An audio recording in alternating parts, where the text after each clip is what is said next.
Aldermen, ladies and gentlemen, can I ask you all to please stand for the Mayor of the City of Clarence, Alderman Babcock.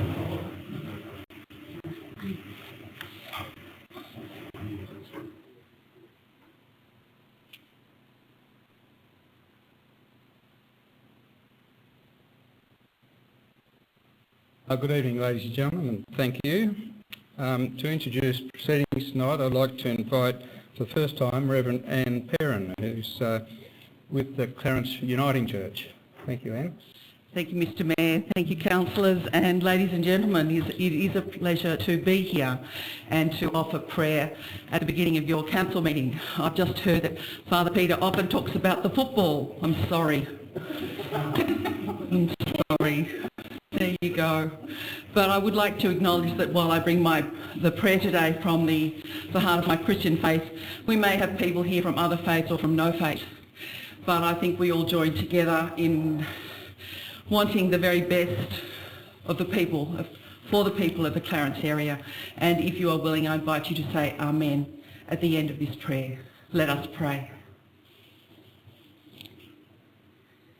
Holy and ever-living God, we pray this day for the city of Clarence, for all who live and work here, for the natural heritage and beauty of this area. We pray for our elected officials, for our mayor and councillors. We ask the blessing of vision for them as they build a flourishing community here. We also pray at this time for the General Manager and the staff of the council, whether they be in offices or on our beaches or in our parks and reserves. Bless them with the support they need for the jobs they do for us.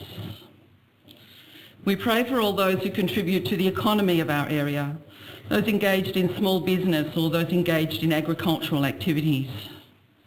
And we pray this day for a balance between the need to protect the natural beauty and heritage of the area and its commercial activities. We remember also with thanksgiving the leaders of our community groups, our teachers and educators, mentors of our creative artists and coaches of our sporting teams. And we give thanks for those charged with the responsibility of safety in our community, remembering our police, our rural and city fireys, our ambulance paramedics. Keep them safe too as they go about their work. Yet we also bring to mind the most vulnerable amongst us, the homeless, women and children at the effect of domestic violence, refugees so uncertain about their future, people who are out of work or struggling from mental illness, for the sick and the lonely and the despairing. And we pray for all places of worship in this city, for those who minister to the spiritual needs of people, for growth and mutual understanding between diverse traditions and cultures and the unity of all people. We take a moment to remember also at this time our coming national elections.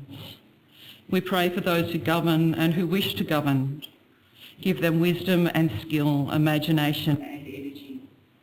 May all who lead in our country have a vision for a country where human dignity is for all people.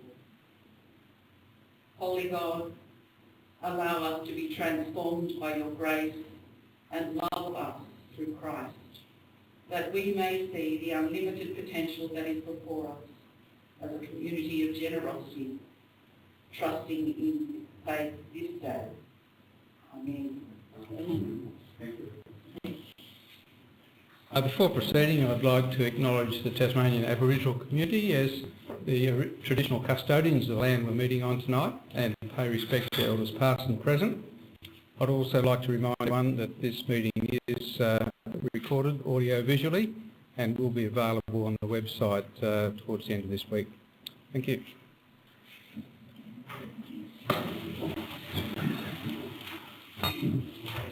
Declare the meeting open and note pardon me, that we have no apologies. Item 2, confirmation of minutes of the meeting held on the 2nd of May as circulated be taken as read and confirmed. Thank you, Alderman Chong. Seconded Alderman Hill. All those in favour? Carried unanimously. There's nothing to report at item 3. Item 4, that Council notes the workshops conducted on the 9th and 16th of May and the agenda brief on the 20th of May. Alderman Pusey, thank you, and Alderman Thurley. Those in favour? Carried unanimously. Item 5 is declarations of interest of Alderman or Associate. Alderman Pearce. Mayor, I wish to declare an interest in 11.3.2. Is 11.3.4. Thank you, Alderman Campbell. No other interests?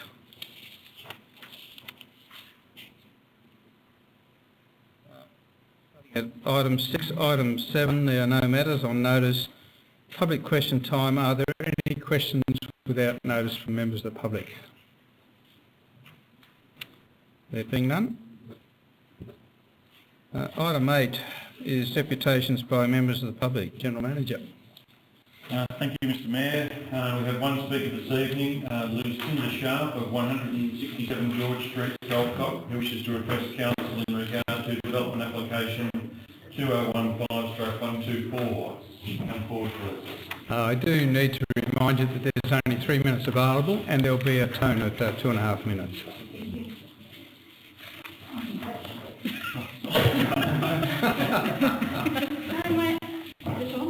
My name is Lucinda Sharp. I'm a resident of Goldcock. While I'm disappointed that the existing landfill at 191 George Street has been allowed to get to its current stage of development without council approval, I do want to thank council staff who have intervened in this matter over the past 3 years. I also want to thank council staff who have assessed and made recommendations on the current application to approve existing and new landfill. Although I'm surprised that such a large-scale landscaping or work associated with residential use is allowable, council staff have addressed the concerns contained in objections put forward by the Goldcock residents. I particularly note that the current stockpile of tyres will be removed from the site, that no building work was permitted on the existing and proposed landfill, that there will be ongoing management of the landfill to ensure appropriate fill is used and that fill is stable, that the standards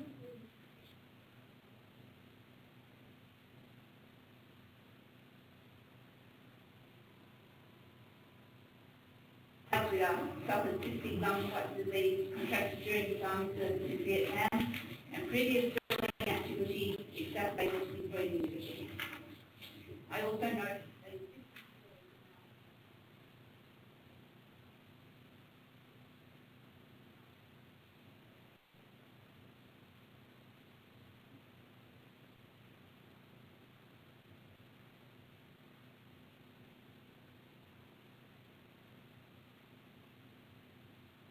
or end at 0 height at the neighbouring fences.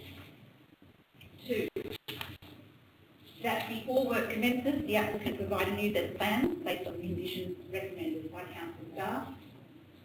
3, that the applicant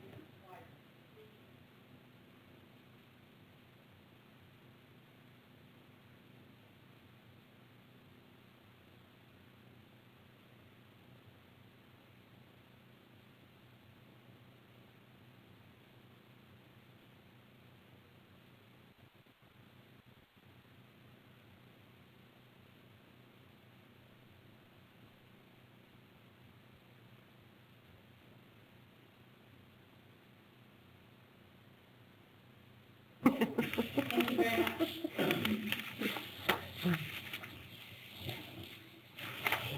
Item 9, there's nothing to report. Item 10, reports from single and joint authorities. Southern Tasmanian Council's authority, the March quarterly report is still pending. The Copping Refuse Disposal Site Joint Authority, Alderman Campbell. Yes, the quarterly March quarter report is still pending. Southern Waste Strategy Authority, Alderman James. Thank you, Mr Mayor. I have the agenda and the minutes of the last meeting of the Southern Waste Strategy Authority for table. I can advise that last Thursday I chaired the meeting of SWASA at Glenorchy Council Chambers, and I took a motion from the floor in relation to the matter of what SWASA will determine as after the 30th of June. It is as follows. The board recommends for the voluntary winding up of SWASA, subject to the responses from the other member councils in relation to the subject matter.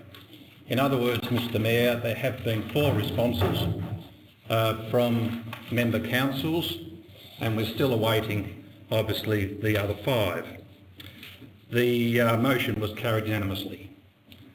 I can also report that I got it right here. Brenton, I kept calling him Brendan about 5 times during the course of the meeting, and I was corrected by the Mr Sales during the course, but then again it happened. But Brenton Best spoke at the meeting in relation to what did I say, Brendan again? Anyway, look, former distinguished member Brendan. Yeah, okay, I did too. Thank you.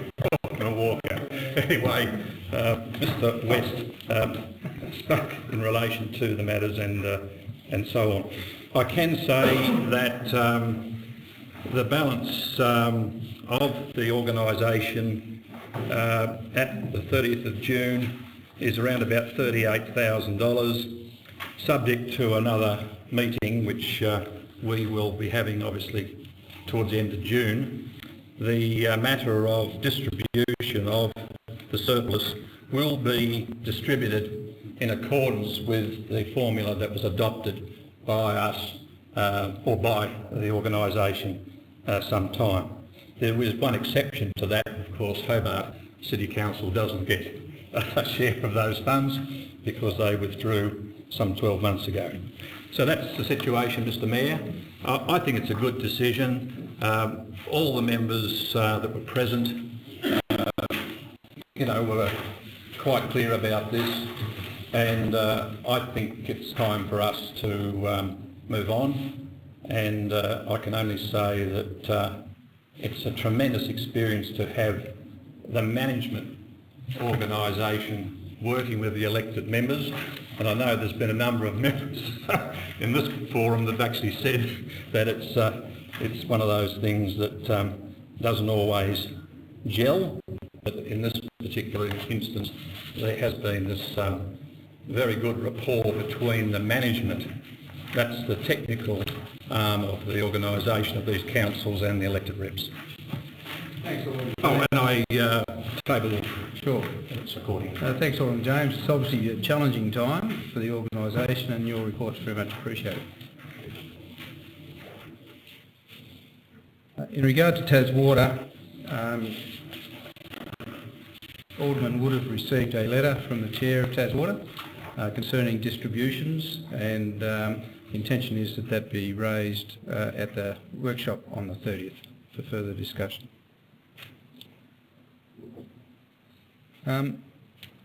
Reports from Council special committees and other representative bodies. Alderman Hume. Mayor, I've been remiss in not providing a copy of the latest business East minutes, but I will send them to the Corporate Secretary for tabling tomorrow. Mr Mayor, the minutes of the Belridge Community Arts and the Treasurer's report. Thank you. Other reports? Alderman Jones. Yes, Mr Mayor, the Tracks and Trails Advisory Committee minutes of the 14th of April 2016, I would like to make a comment in relation to this, and that is that a number of projects that are listed in the minutes of the 14th of April are a complete list which includes Priority 1, Priority 2 and Priority 3. It is disappointing, Mr Mayor, that Priority 1, 2 and 3 have been incorporated within the budget, because the reason for separating these out was that because in some instances a number of the projects had not reached shovel ready, nor had it reached the subdivision proposal for that public open space, or that access the council would include. So where I tried to get this situation in relation to the number of Alderman projects, James, if I could just it has now been incorporated in the working papers of the budget. It has been Thank you. incorporated in the working papers, but the budget hasn't been signed off on yet by this council. I know. I put a lot of work into this, Mr Mayor, and now all those projects are actually in the budget for consideration. Thank you. Any other reports? Alderman Monberto. Mr Mayor, I'd actually like to table the report from the Australian Coastal Council conference, which I attended as one of the Tasmanian representatives. And I have actually emailed it to all of the aldermen and to all of the relevant staff today. And I think it's important to actually just note the communique that was actually decided upon, or part of the communique that was decided upon at the end of the conference. And I'd just like to read a short part of that communique. The council actually said, "We propose the following recommendations of the coastal inquiry be adopted." And when they speak of the coastal inquiry, they're talking about the Georges report in 2009. And that actually notes that the Australian government, in cooperation with state, territory and local governments, and in consultation with coastal stakeholders, develop an intergovernmental agreement on the coastal zone to be endorsed by the Council of Australian Governments, and that the Australian government ensure that the intergovernmental agreement on the coastal zone forms the basis for a national coastal zone policy and strategy, which should set out the principles, objectives and actions that must be taken to address the challenges of integrated coastal zone management for Australia. The reason for that communique is that obviously it is pertinent at this point in time with the federal government election. Just to point out that 85% of Australia's population actually lives on the coast. And the coast is a very valuable asset, and we know that here in Clarence.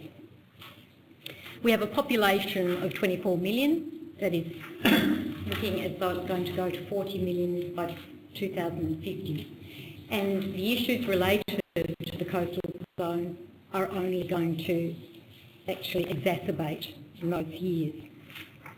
The important thing to keep in mind, and which we are stressing as far as the federal election is concerned, is that at this present point in time, local government has the least resources but is bearing the biggest brunt in terms of dealing with coastal issues, and particularly in relation to sea level rise and to severe weather events.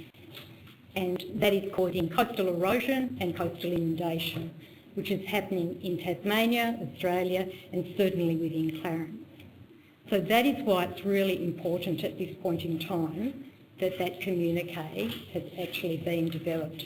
And the Australian Coastal Councils Association will actually be lobbying throughout Australia, and particularly those coastal electorates that are marginal. And in Tasmania,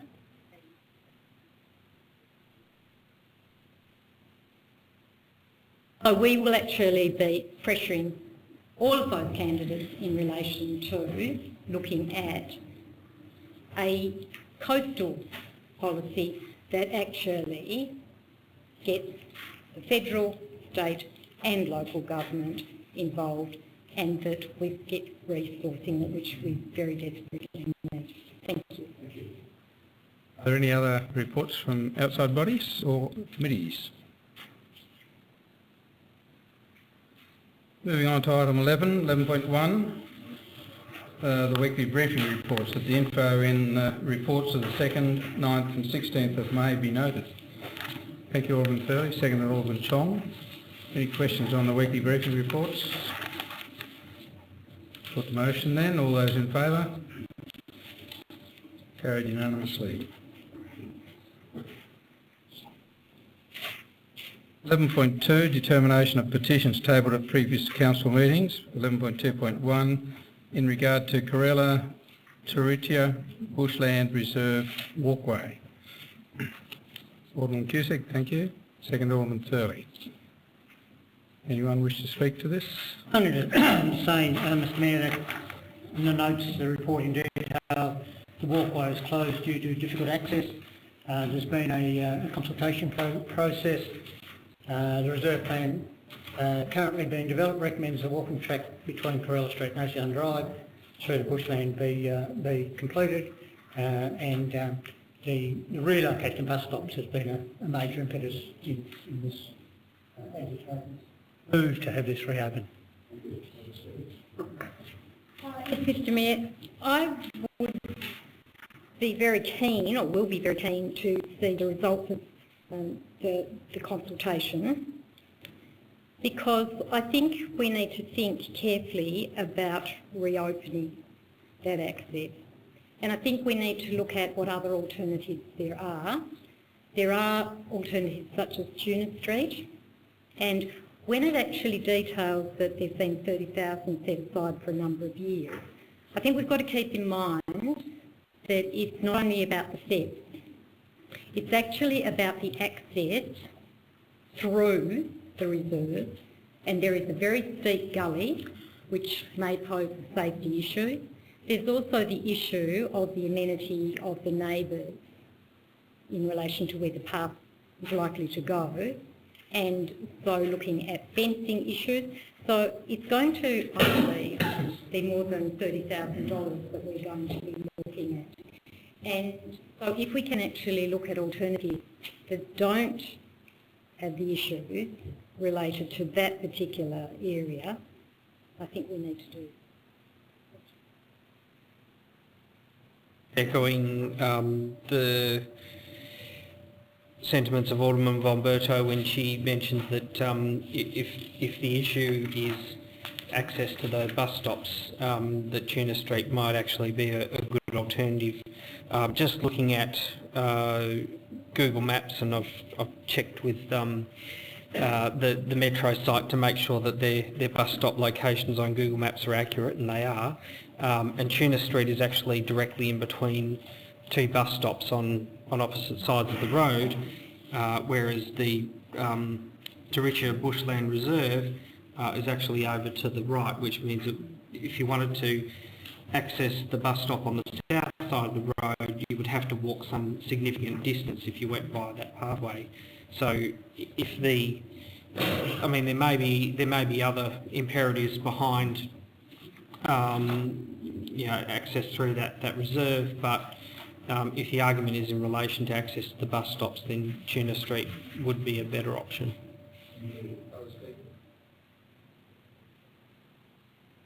Yes, thank you, Mr Mayor.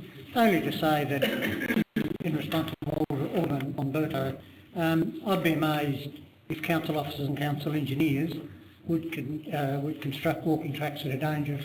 I think the General Manager would be concerned about that.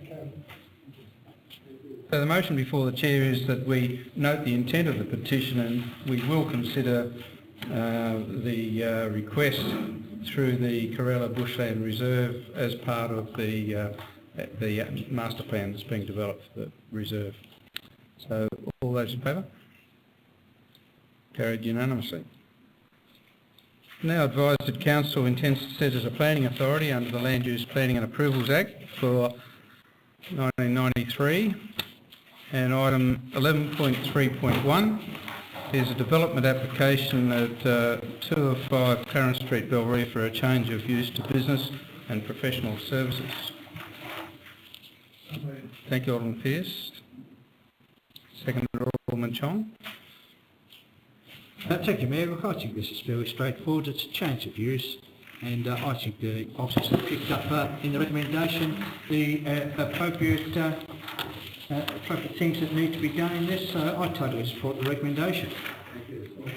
Nothing to add, thank you. No need for a right reply, Alderman Pearce. The motion is for approval subject to conditions and advice. All those in favour? Carried unanimously. And 11.2.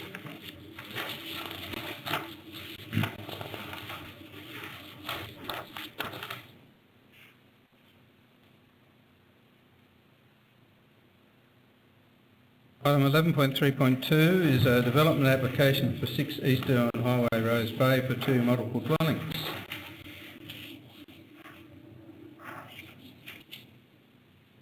Alderman McFarlane. Second, Alderman Cusick. Speakers? Thank you. In the absence of any other speakers, the motion is approved subject to conditions and advice. All those in favour? Carried.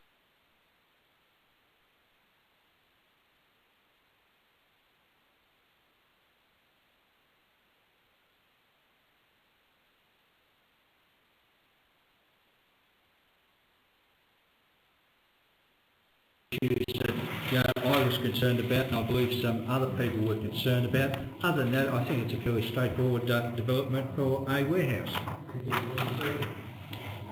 Mr Mayor, I understand there are some concerns in relation to stormwater runoff, but having read the report and hopefully through the conditions that are imposed on this development, those issues for adjacent property owners may be addressed. A water-sensitive stormwater management system for the site, which will also address any runoff and resolve any drainage issues which may result from the development, and a condition to this effect should be included in the approval. So I'm happy that is the case. So I hope that the concerns have been asked with the applicant, and it's been confirmed in relation to evergreen trees that they're going to be established perhaps instead of deciduous trees, because that was another problem. So hopefully this will allay any concerns of the adjacent landowners. But the stormwater issue was a major one, but the concern was that how does council enforce stormwater improvement for this, but I think it can get through the conditions. Alderman von Bertho and then Alderman Hume. Mr Mayor, tonight I've actually had one of the residents who lives adjacent to this development ring me with concern that today she has actually been flooded. So it appears that there is a problem in relation to the stormwater, and yes, I can see that condition 14 actually notes that the stormwater principles will actually be applied. Through you to Mr Lovell, or perhaps to Mr Stevens, obviously at this point in time things are still not right, and how are we actually going to get them right so that there is not continued flooding of residents or adjacent residents' properties, because the development, this latest development, must actually contaminate. Lovell? Mr Mayor,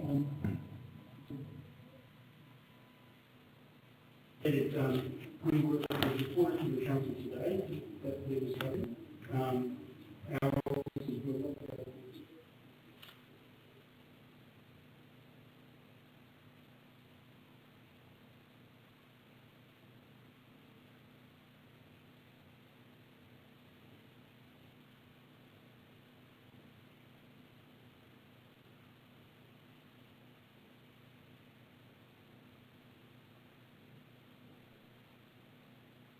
similar conditions that we addressed this problem.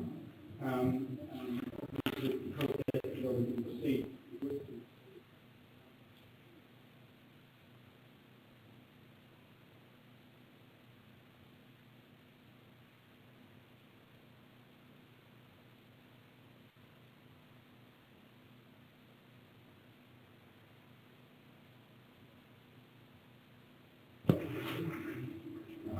Does that answer all your questions? I do have one more in relation to... Sorry, Alderman Hume, I will get to you. In relation to the parking, my understanding is that the development application 2007-360 The construction of the car park that was required then has not actually been completed. Does it need to be completed as part of the 63 car parks that are actually going to be provided? Because I'm aware that the only discretion that we have in relation to this application under this planning scheme is the parking. So, bearing in mind that the last development application, the construction of the car parks wasn't completed, will that be completed with this particular?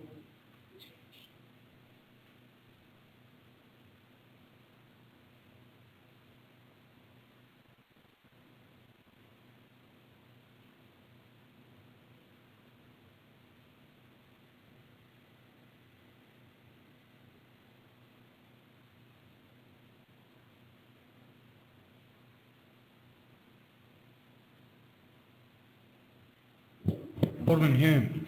Thank you, Mr Mayor. I also have a question through you to Mr Lovell, and it relates to condition 14 and the stormwater condition. And I ask this because I have been contacted by the same resident that I believe Alderman Bomberto was contacted by. I understand she intended on being in the gallery tonight. And I sort of asked this particularly for her peace of mind. So the stormwater condition, would it be correct in saying that in developing a solution that council engineers will be satisfied will take care of the runoff problem, will it be a condition, expressing this very well, will the developer be required to sort of implement that solution before or while proceeding with the rest of the development? I presume that needs to be signed off on before the rest of the development can be proceeded with.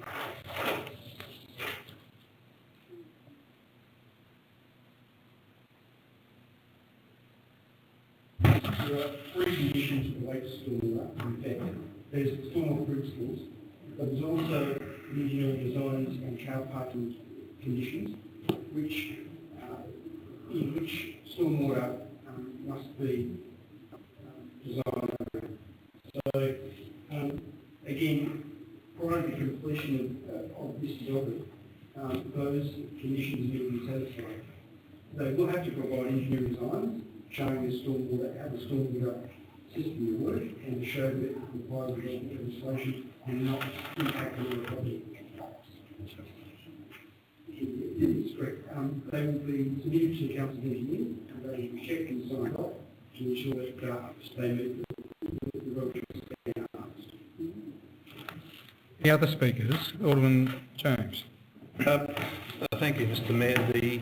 The question of the stormwater, and this has been an ongoing matter, even prior to when the first or the aborted DA that was considered by council some time back.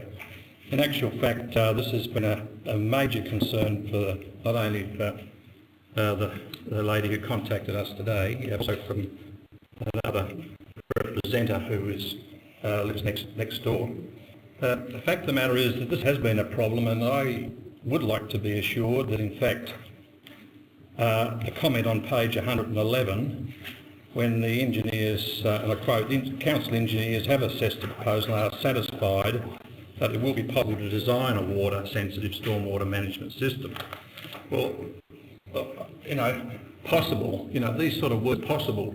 Look, we need to make sure that we address this situation, and as I mentioned, it has been ongoing for a number of years, and I think that the very nature of this proposal being brought forward by a number of the representatives is an important one that needs to be addressed, and I would like to have seen the comment or have read the comment in a more positive as follows. Council engineers have assessed the proposal and will make sure design is done for the site which will address any runoff. So look, again, I'm flagging this as a matter that has to be addressed, and I don't believe that we did a very good job in the past, and therefore it just seems to be just getting one paragraph of writing in this report. The other matter that is of concern is car parking, and on page 100 it says under the acceptable solutions, the existing use of the site is approved with 60 car parking spaces. Under the current provisions, 105 would be required to meet the prescribed acceptable solutions. As such, the existing development is technically deficient. So it is deficient. It has already been mentioned that there is insufficient parking on the site, and therefore we should be addressing that, because this is a major development which will have implications for stormwater runoff, as simple as that. And by allowing the number of car parking spaces, which is over and above the acceptable solutions, can only compound the problem in relation to stormwater runoff. The other matter that needs to be addressed here is that I cannot understand why there is a different colour scheme for the building. On our attachments, we have on the proposed north elevation, we have a different colour scheme to that which is on the southern proposed southeast elevation. Now, why is that the case? In the previous decision that was that went to the tribunal, there was a reference to external colours, and I believe that it's appropriate that we ought to be spelling out what shade of colour or what shade ought to be painted on that proposal, particularly with respect to the northwest elevation. And that is that why can't it be a sandstone or a heritage colour facade as distinct from this bright blue sort of component, which already has caused a number of concerns in relation to a number of people not within through the Point Road, but also within on the South Arm Highway. So look, it's very close to a residential development. I know the zoning of those residents in Drury Point Road fall within this particular zoning, but at the same time there's an amenity issue involved, and also too we ought to be doing our utmost to make sure that if there is going to be a development or extension of this warehouse, that in fact it accordance with what is good sound principles, and therefore it meets the acceptable solutions. And there is a number of reasons why I don't think this proposal does meet the council's planning scheme, notwithstanding the performance criteria which we use as a means to sort of, in my view, get around these acceptable solutions sort of matters that make it sort of seem okay for council exercise discretion. I will not support the proposal.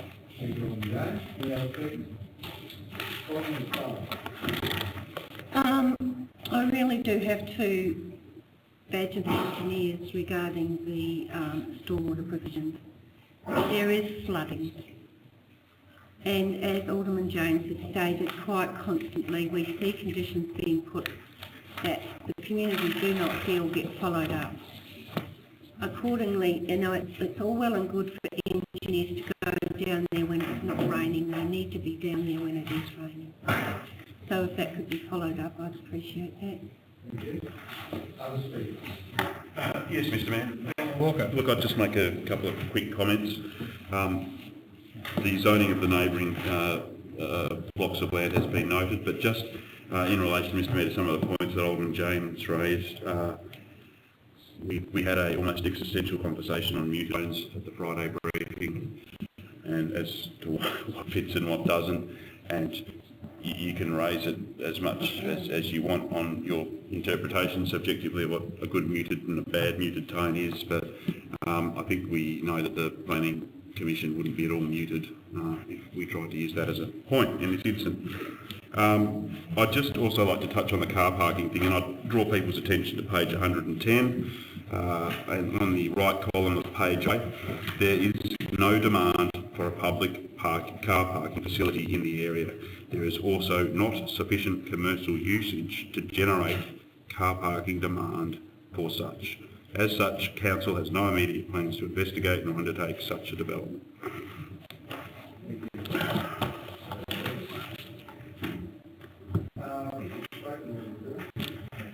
Any other speakers?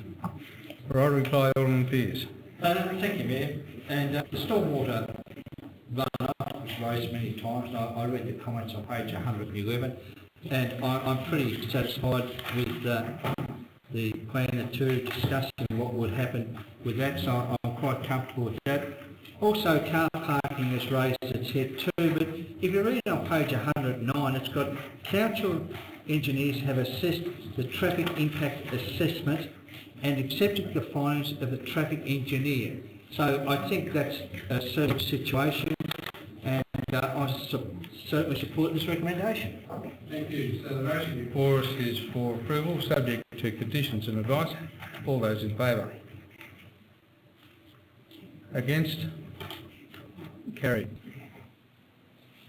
Could we recall Alderman Campbell, please?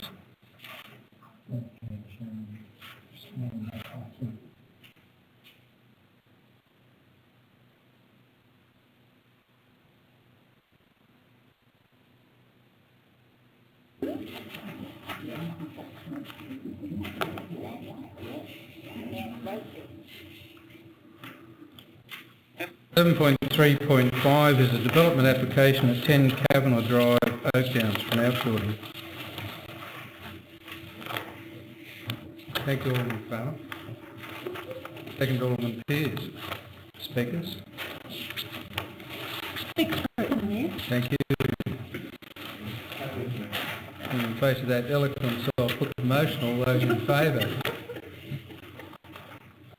Carried unanimously. 11.3.6 is a development application at 633A Oceana Drive, Tranmere, for a dwelling. Alderman McFarlane, thank you. Alderman Cusick, speakers. In the absence of speakers, I'll put the motion. All those in favour? Carried unanimously. 11.3.7. Development application at 191 George Street, Dolcott, for landfill, new and existing. Alderman Chong. I'd like to move the officer's recommendation with a very small change. Please go ahead. Under condition 3, the second sentence, which says for clarity, this means that no further tyres can be buried, just to add on the end of that sentence prior to the commencement of other work. Do we have a second for that? Alderman McFarlane. Speakers?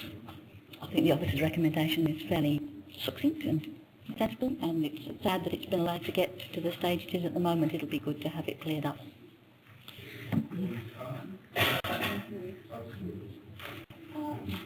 Take Alderman Longberto, please. Through you, Mr Mayor, I'd just like to know how often the bodies are going to be monitored.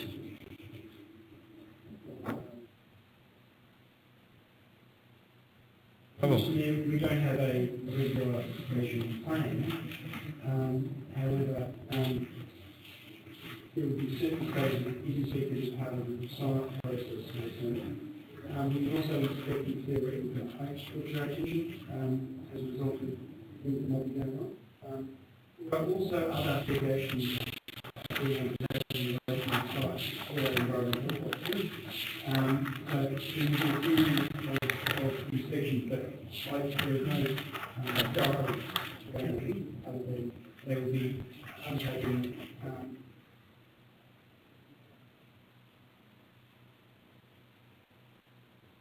Mr Mayor, the reason that I ask that is because condition 4 actually notes that the importation, spreading, grading and compacting of all fuel for the site must be completed within 6 months of the date of this permit, and that the landscaping within a further 6 months. And when we bear in mind the history of this particular development application, I think that it needs to be monitored very carefully. I think you indicated that. Yes, look,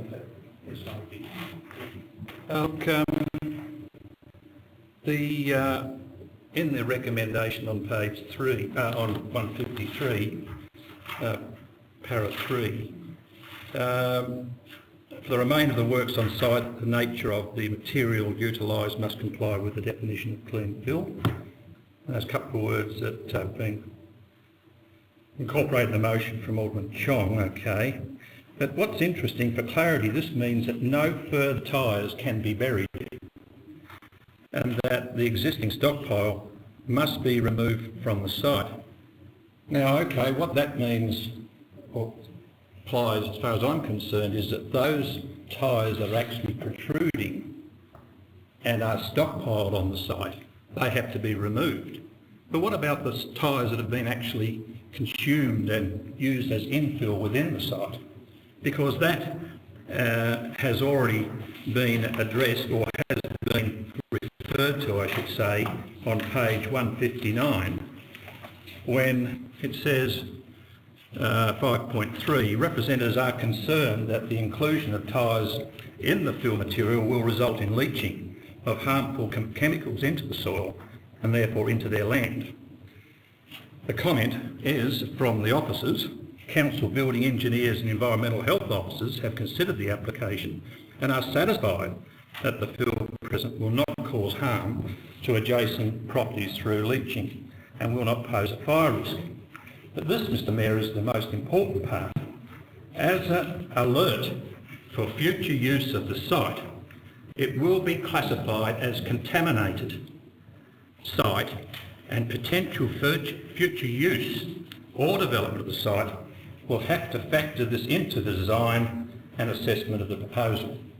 So in other words, we are saying, this council is saying that it's a contaminated site, and therefore there are constraints on any potential or future use of the site in relation to that. And this, of course, in my view, stems from the point that there are tyres actually buried in the site which will not be removed, because we've already addressed that insofar as stockpile and those that are actually protruding. But my concern is that we are basically giving, what would you say, giving some sort of confirmation to the fact that this is a contaminated site, and therefore we are hopeful that whatever use is going to be, the site's going to be used for down the track, will in fact not cause any potential harm or concern to adjoining properties. I don't think this is a good way to go about it. I think as a planning authority we need to make sure we tick all the boxes. And if we are going to identify a contaminated site, and that is going to be addressed to any person who may have down the track have some potential insight into purchasing or using this for some purpose, then council can say it's a contaminated site, and therefore we have assured you that at the present time everything is hunky-dory, but in the long term we can't advise you as to whether or not you can build on that site. I don't think it's appropriate, Mr Mayor. I think it's a messy way of going about it, and I don't think that planning authority ought to have any reference to what is under the ground as distinct from what is above the ground, and any contamination that ought to be there ought to be removed whole as moles, not just on the periphery. I will not support the recommendation. Any other speakers? Alderman McFarlane and then Alderman Doust. Sorry, you're the second of the motion. Oh, sorry. Alderman Doust. Just a question. I was referring to what Alderman James has just said, and item 5.2.1, it says be classified as a contaminated site. Where are there degree contamination? I mean, a tyre can hardly be compared to something like a toxic waste, and so I'm sure you, Mr Mayor, and I as a planner, are there degrees of, you know, grade A, contamination B, C, D, whatever, and does that have any reference to the future design and assessment? In other words, if there's a certain degree of contamination, does it exclude certain enterprises?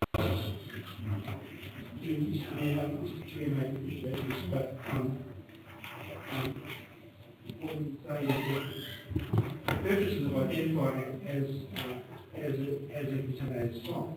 Is that whilst the geotech report says the sound subject to stable sound coverage, it may not be disturbed by, for example, buildings. So the purpose of that condition is to alert people to its limitations in the future. And that just determines that without to add anything further about the qualities of contamination, you may be satisfied with my explanation of the purpose of the condition.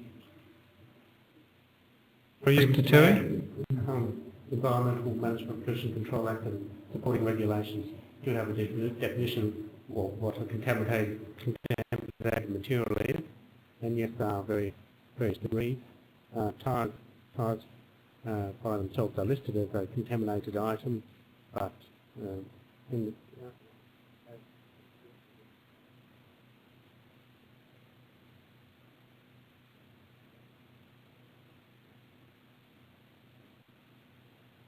Mr. Mayor, from my understanding of most landfill sites, you can't build on them anyway. They are not there. Once they've been filled, they usually turn into grasslands or some sort of recreation. They're not a building site. So this restriction is not necessarily exclusive to just this particular one. Again, Mr. Lovell, the height of boundaries, Mr. Lovell, I couldn't quite see whether any restriction on the height at adjoining boundaries, and that was raised earlier by the speaker, to have a zero height on external boundaries. The external boundaries going to end up with, 2 metre, 1 metre, 2 metre height level of good. The patent factory boundary survey will be at zero.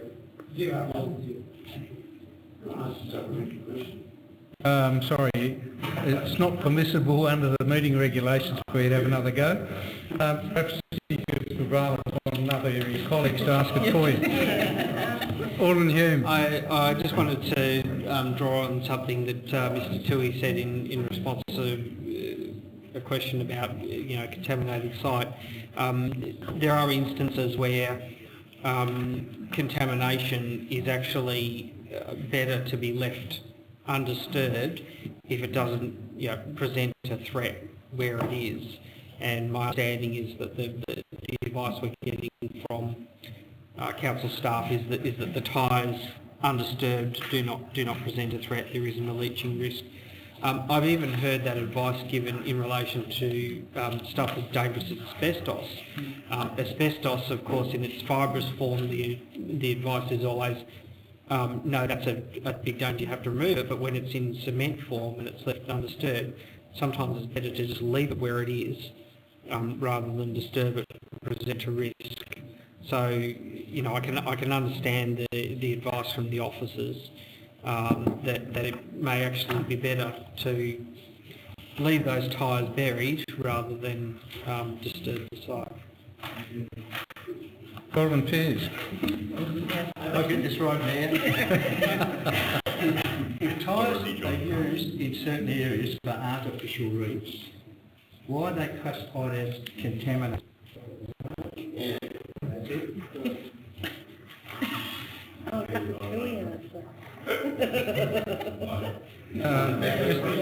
Mr. Mayor, so that's probably beyond the level of expertise that we have here, and probably doesn't impact directly on the permit, so I'm not in a position to be able to answer that question, I'm afraid. We'll get back to you. All right, are there any other speakers? Yes, look, just briefly, a difficult and complex matter, I think, for planning staff to navigate their way through, as many are, but I think the outcome that's been channeled through in this instance is the best achievable, and whilst not in every instance brilliant or excellent, I think it is indeed satisfactory, so I'll be supporting it.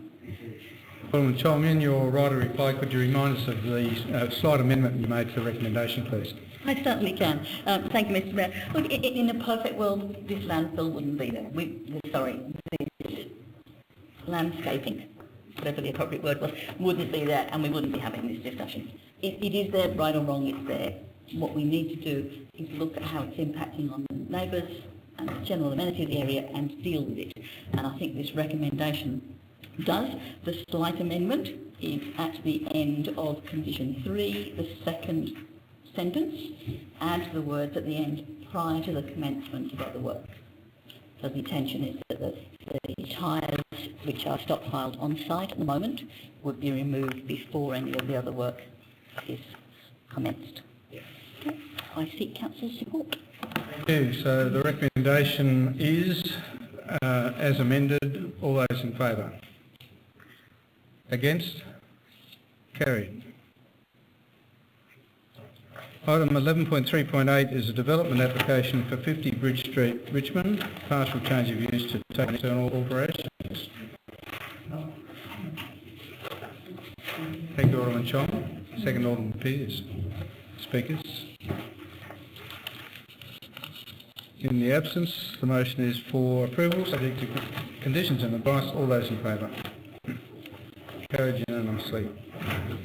11.3.9 is a development application for 67 Milana Road, Lindisfarne, for multiple dwellings, noting that this recognises that Council no longer opposes the application and will support the granting of a permit subject to suitable conditions.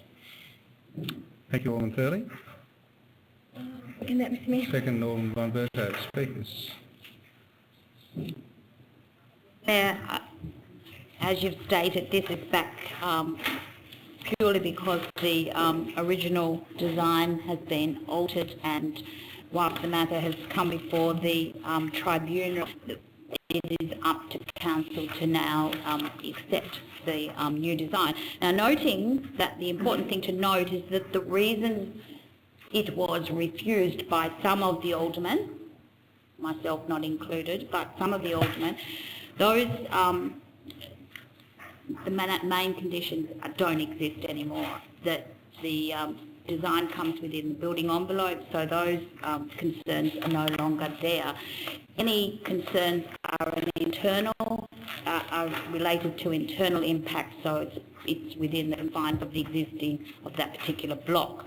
It is imperative that council maintain the standard that the reason they refused it and that they don't exist anymore should be enough to be able to allow this to be approved. The issue of the parking, which is relating to the fact that one particular park had to be given up because of a new driveway, which was a condition of this proposal. The reports that are coming from council are that there are no real parking issues in that particular area. So this loss of one is an exaggeration to think that it will actually cause major concern. I think this needs to be looked at sensibly. It needs to be looked at from a point of view of resources that should not be wasted in pursuing this further. Thank you. Alderman von Berthoud.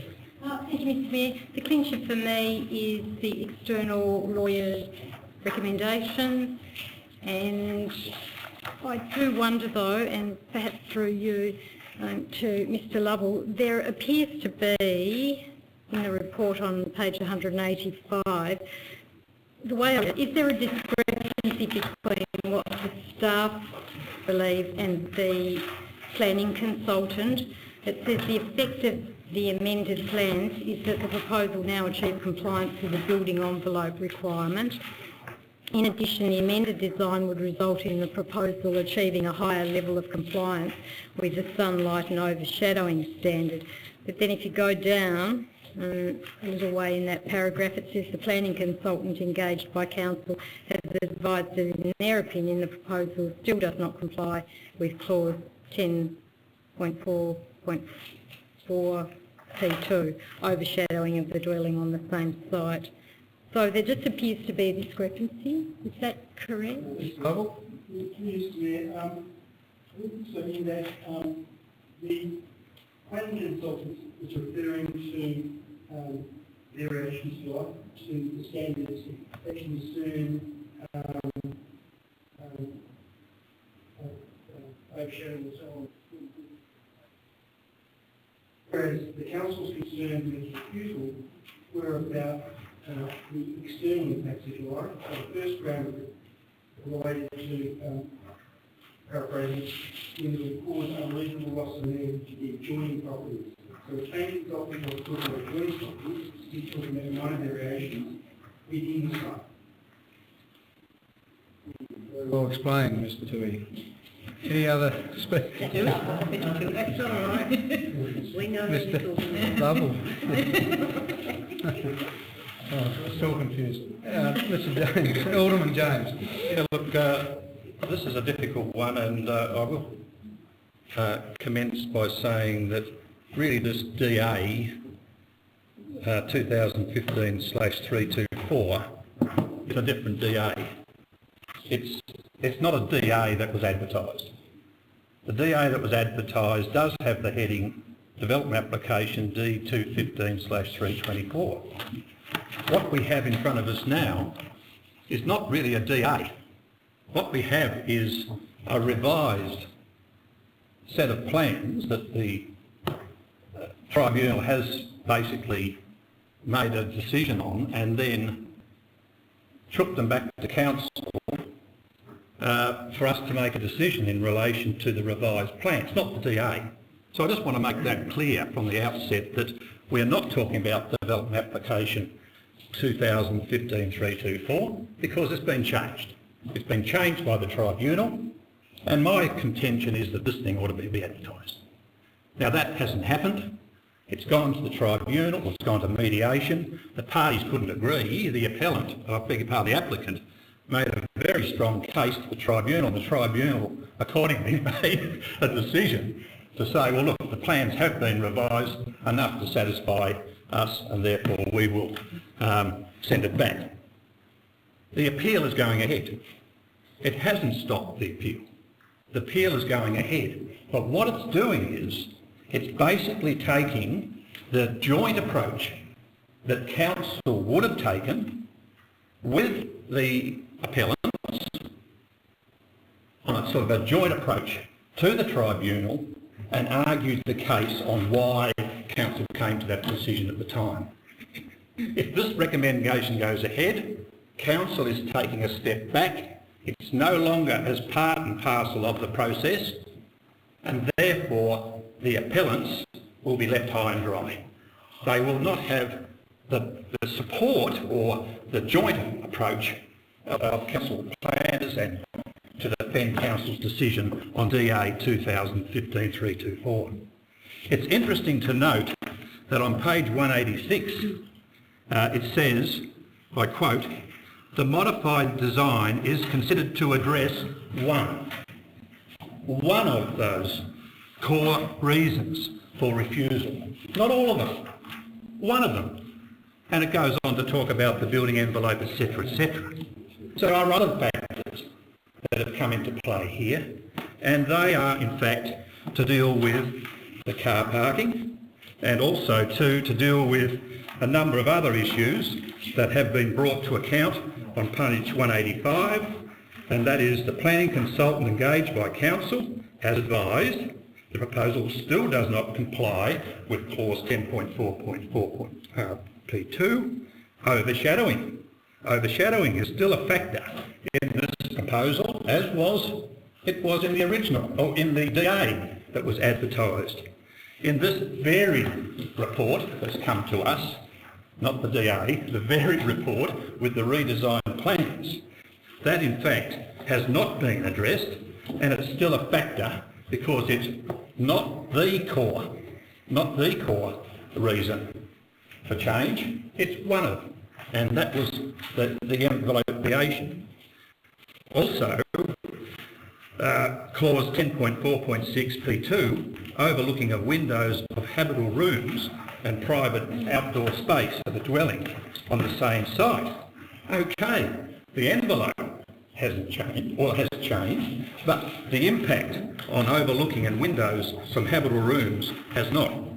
And finally, Mr Mayor, the question that has been raised and has been discussed is in relation to car parking. On page 186, it says, although the appellant has attempted to provide additional car parking spaces 3 on site, car park space on site, Council's developer has advised the space 5.2 in length does not achieve the length required by the Australian standards. We're really going now out of the sort of what we call accept solutions and performance criteria to Australian standards. So if you're not going to abide by the acceptable solutions and okay, have a discretionary outage by the performance criteria, we're now saying it doesn't meet Australian standards. So what does that imply? Accordingly, the development does not move closer to compliance with the car parking and access code of the scheme. I can't support the motion. Thank you, Alderman Jones. Other speakers, Alderman Hume. Just in response to Alderman James's comments, I'd like to ask Mr Lovell, as this goes through the tribunal process, is there actually any provision for the amended development to be re-advertised, as Alderman James suggested?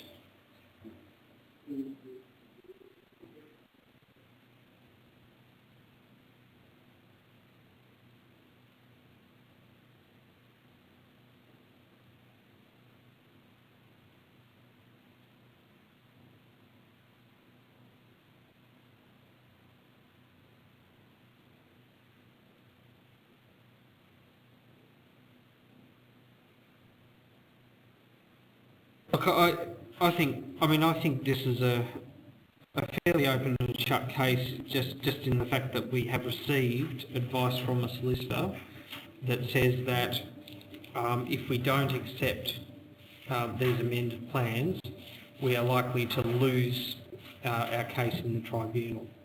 As Alderman von Berto said, that was the clincher for her. It is for me as well. I understand that it doesn't, it hasn't addressed that car parking issue.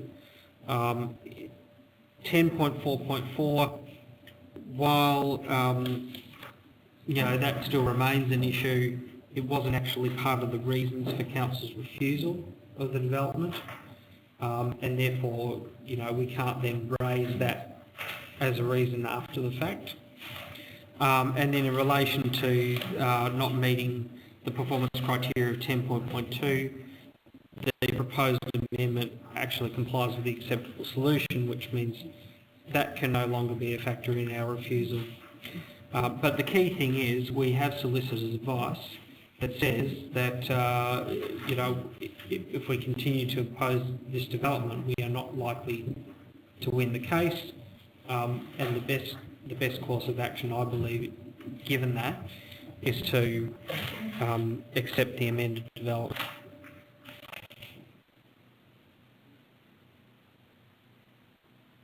Yeah, I voted against this initially, and I still don't think it's a very good development.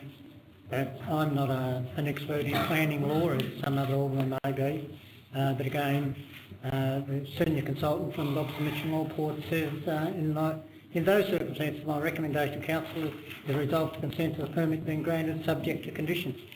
I don't have enough expertise in planning law to go against that. Thank you, Mr Mayor. Look, I absolutely understand why, from a planning point of view, and why the lawyer is saying we should accept this. I guess for me, I have a real issue with the fact that this is still in the middle of a process. There is a hearing date set for the 5th of July, and yet this comes back to us for consideration. And I just have a fundamental feeling that the process is flawed, because I believe that should be allowed to get to the end of its process before we then, perhaps as a solution, then get these plans back to us. I just think it's putting a diversion in the middle of the process, and I really find that very difficult to cope with.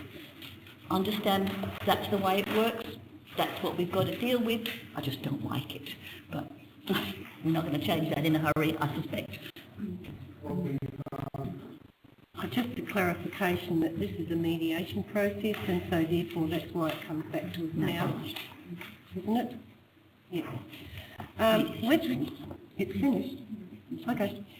Within the context of the car parking again, we have had a number of applications that have been approved where car parking has, the necessity for visitor car parking has been out of the road. This concerns me if in fact that became a standard in areas such as cul-de-sacs, for instance, where within the subdivision of a previous lot or an existing lot, there's the necessity for the bins, for instance, which is a major hassle to us. So I would hope that within this consideration by the Planning Department of on-street parking as a part of a development application, that there is some kind of process around assessing that.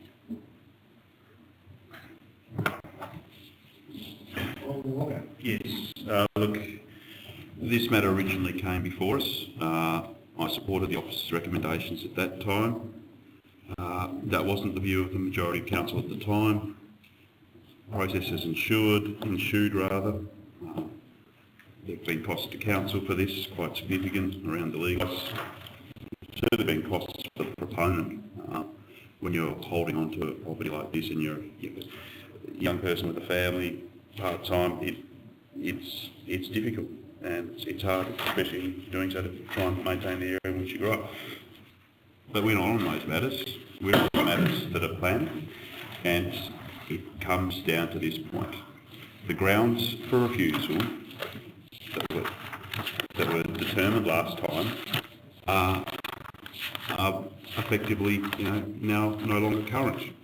Matters have been addressed, and we've heard a few arguments, and one of them's been around parking, and that in this instance, effectively, it might mean that visitor parking is street-based. Now, if that was street-based on Boatta Road, between East Derwent Highway and between Milana Road, that might be problematic from time to time. But it isn't problematic between Milana and Corula. That section of Boatta Road is lucky to have 20% utilisation on a busy day. A workable solution's been brought forward to us. We've already had advice about the strength of any appeals if we reject it tonight, and I would urge you all to vote in line with the officer's recommendation this time round if you didn't do so originally.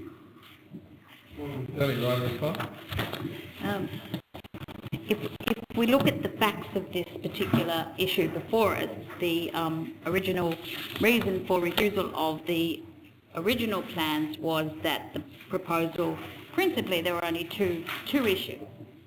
There wasn't a great lengthy list of issues, there were only two issues, one of which has been totally addressed. It's not relevant anymore. The issue of parking is a very, very minor consideration when we get this to other developments that come before us, and I've heard arguments that have, voted in favour of a similar situation in relation to parking. The length of debate against this recommendation is a bit of a guise. It's a little bit of a facade as to the real issues here. That the length of debate against the recommendation could lead anybody who has not read this to think, oh my goodness, there's a really, really significant case to not vote with this. But if you read the whole report and you understand that this is a way for council to actually cooperate in a process that they are part of. I mean, you can't actually knock the process, you're actually a part of it. If you don't do the right thing by the process, you're causing waste of ratepayers' money. It's a process that you have to abide by, and we need to cooperate in the best way we can, and this has been dealt with by a developer who's trying their hardest to actually get something achieved by cooperating. Hopefully the mediation process will result in a good outcome for everybody, and we need to be a part of that and not block it by issues of subjectivity. Thank you. So the motion before the Chair is that Council no longer opposes the application and will support the granting of a permit subject to suitable conditions. All those in favour? Against? Carried.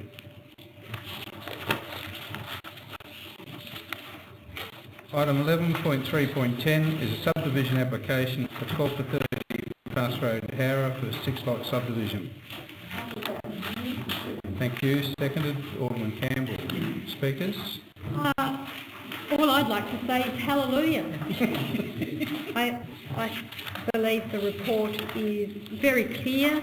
There's been a lot of work done on this. It's been a very torturous process to get to this stage, and bring it on. Other speakers? Alderman Campbell? Alderman James? Yes, look, I suppose I should say that if it wasn't for past Alderman Blomley and his determination to start the wheels moving in respect of the Glebe Hill estate, and a number of us on the council at the time that could foresee that down the track there was going to be this development. And and the developers have done everything. They've given up substantial parcels of land, particularly, and that's been addressed on page 226, the public open space, and that has been handed over to the public.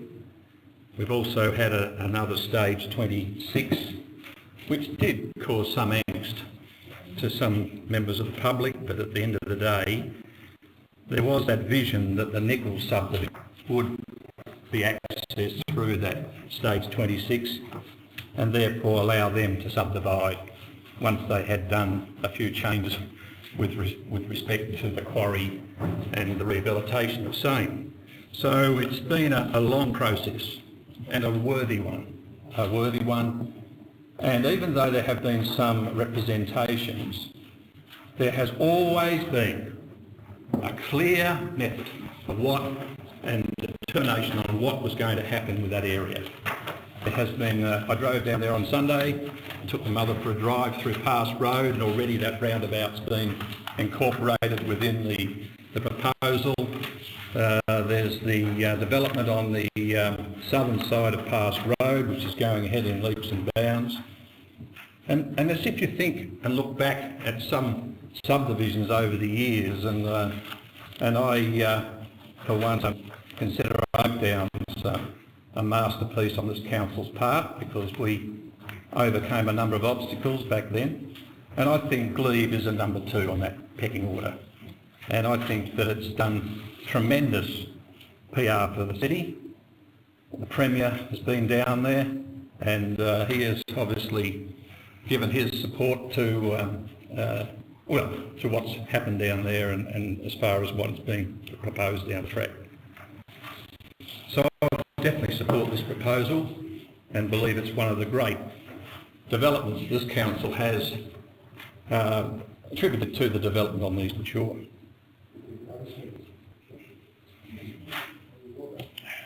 Has indeed been a long process.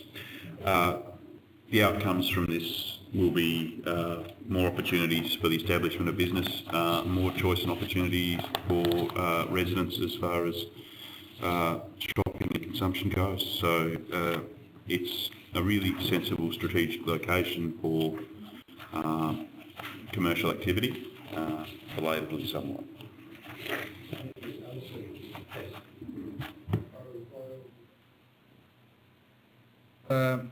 For approval, subject to conditions and advice. All those in favour?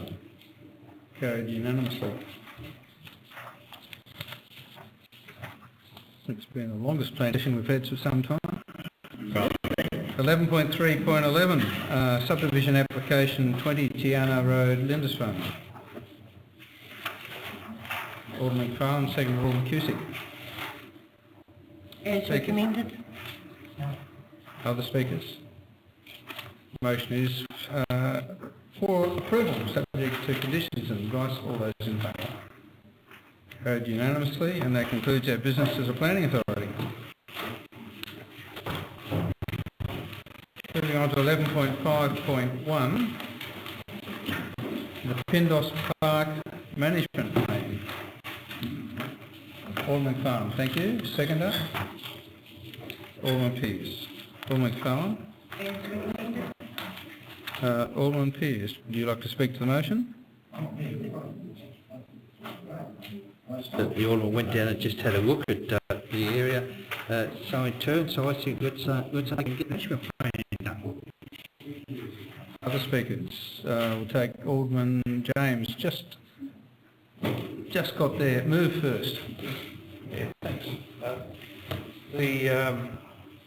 The three-tier system that's been developed by council officers is an interesting one, because up to the last workshop, or prior to the last workshop when we discussed Pindos, there was this situation that, as I understood, that Pindos had not been relegated to the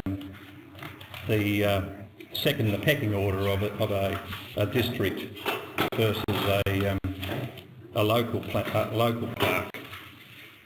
And it was demonstrated to us by the officers at the time, by Mr Stevens, that a district park does warrant toilets, and also a fairly substantial development with regard to what's included in a district park. I have concerns about that because, look, at the end of the day, we are moving too quickly. I'd like us to pull back. Yep, I know it's only going out to consultation, Alderman Pearce, but at the same time, by including a toilet block in this particular development, we are basically flagging the community that we are about to embark upon putting toilets in there and upgrading this to a district park. Now, I don't think that's appropriate. I think we need to put on hold this proposal for the time being and then reassess it sometime down the track. Because if we go ahead and advertise this as per the handout, as per the proposal with the toilet block in there, it's going to be flagged to the community, and even Jack Johnson in his email, which I think most of us received, he makes mention of the fact that in paragraph 4, the paper assumes the starting point is that proposed park will be district facility, and that to achieve that status, people would travel more than walking distance to visit the public open space. There's absolutely no evidence presented to support this assertion, which, if it is incorrect, would mean that other aspects of the proposal would need to be amended to mean the criteria for a local facility. Currently, a local facility does not have the development that's associated with a district or a regional park. And by including the toilet block in this, or by advertising it as a major district park, I believe sending the wrong signals to the community. Alderman James, I'll speak. Alderman Walker actually had indicated his interest in speaking. Yes, I did, and I'm going to start off slightly tangentially, but will be relevant in relation to quoting former Irish Taoiseach. Now, as some of you may not be aware, the current Irish Taoiseach, or Prime Minister, had only the kindest words to say about Bruce Goodluck, when a former Warden of Clarence, when I met him in 2002. Who once said, if hindsight were foresight, none of these problems would eventuate.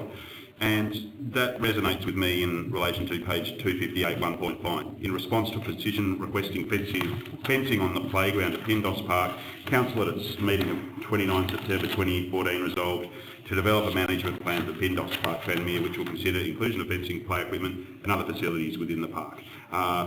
That little nifty Trojan that I probably passed, regrettably, was carrying that big one of, and maybe a rezoning or a ratcheting up of its status as activities go. Anyway, I'm going to be quite forward now and say that I'm hopeful, somewhat, that that this motion won't get up as it's presented tonight, and if that is the case, or if it's a draw, I will foreshadow that I'll be moving a motion that Council defer consideration of a service level change. Let me say it again. I'll start in a minute, that consideration of a service level change for Pindos Park be deferred for a future council. There is recent history on this park, and it was quite involved, and we did come to an outcome pretty much that we were, facility-wise, leaving it as a neighbourhood park. And, you know, there's some fundamentally sensible reasons why it should just be considered a local or a neighbourhood park.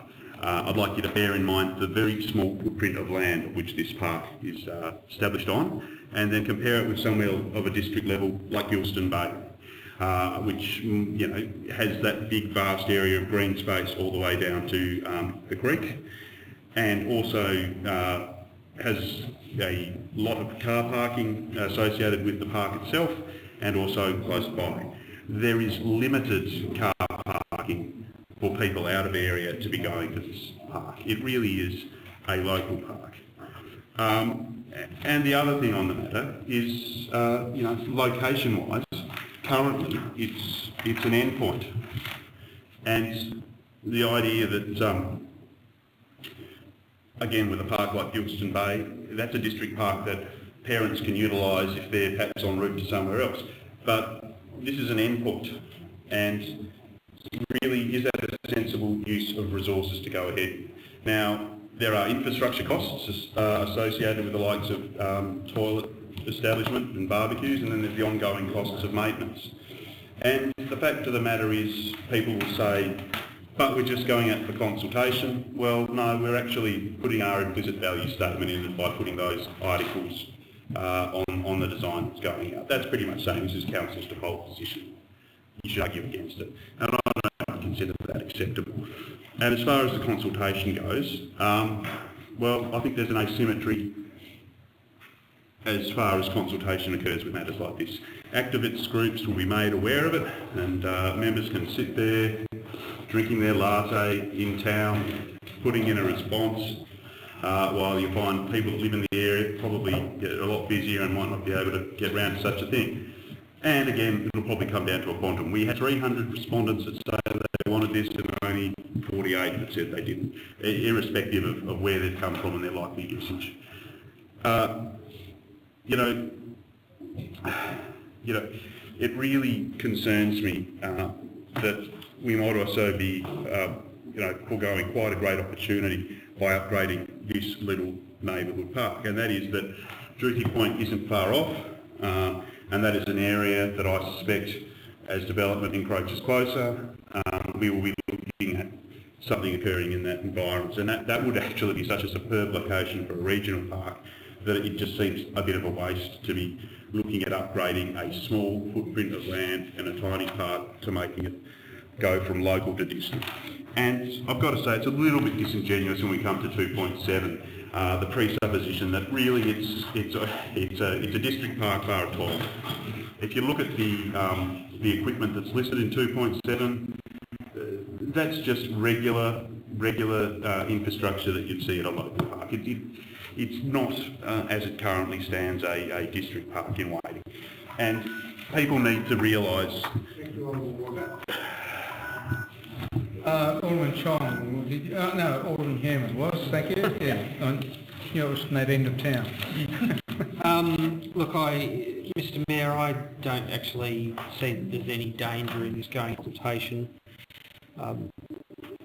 There's a number of points that have been made about this park, including that it's surrounded by, I suppose, what's a relatively small urban area. However, it is in an area which, Tranmere, which is experiencing fairly significant growth, and I suppose those issues around location, etc., could be borne out in the consultation, and once we get that consultation back, we may decide that it doesn't need to be a district level park.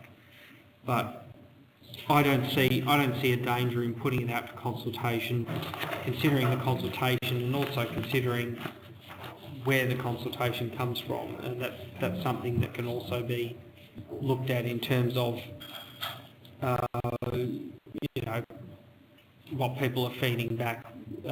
We can also consider what comments and what, where the consultation comes from geographically. So I don't see a problem with progressing this. We'll see what the community has to say. It's been through this before with this toilet business, and you're saying you're going to put out a consultation. Well, I mean, what are you going to do? The whole of Harrow, the whole of Belree, the whole of Clarence, the whole of Hobart, or what? And so, as a result, the people who are immediate to that toilet are being misrepresented in the fact they've got to live with a toilet. There's one down the road, and do we have to have a toilet in every park? And we went through this before with this toilet business, and they said, well, the funds used in that toilet could be used further down the track when the walkway goes through there, because those people who are walking that would probably need one further down the road or down towards the point. Whereas there's one not that far away down near a bus stop from this park. So, I can say, you're going to say, oh, well, people will look at this and say, oh, yeah, it's great having a toilet there. But what about the people who've got to live with it? They're both there's only going to be equal to the people who live in Harrow or Belree. And the people who live with it have got to put up with all the nefarious sort of things that go on these toilets. Other speakers? Alderman McFarlane, you moved the motion, you've got to write your reply. Are there any other speakers? Alderman Alberto. Yes, Mr Mayor. Mr Mayor, when this originally came to us, the toilet scenario, what we decided was that we would actually look at the matter strategically. And so that's exactly what we did. We actually developed a strategy in relation to this. Now, our officers have actually applied that strategy to this particular area to actually determine a management plan. I think it's really important to note that with the management plan, the draft management plan, there isn't actually a toilet situated there on that management plan. There's only a spot for, perhaps in the future, a toilet. So I think we are actually placing a focus on this draft management plan that really isn't there. We need to look at this management plan holistically. And when you actually look at the delineation of this park, the officer's logic makes absolute sense to me. It actually looks carefully at the strategy and then determines what the delineation is.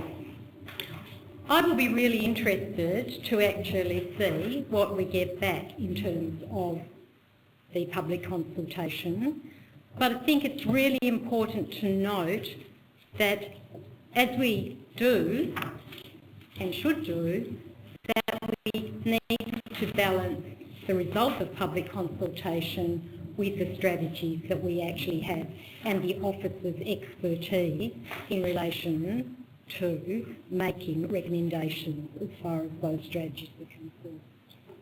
So I support this particular draft plan going out to consultation. Thank you. Other speakers? Prior reply, Alderman McFarlane.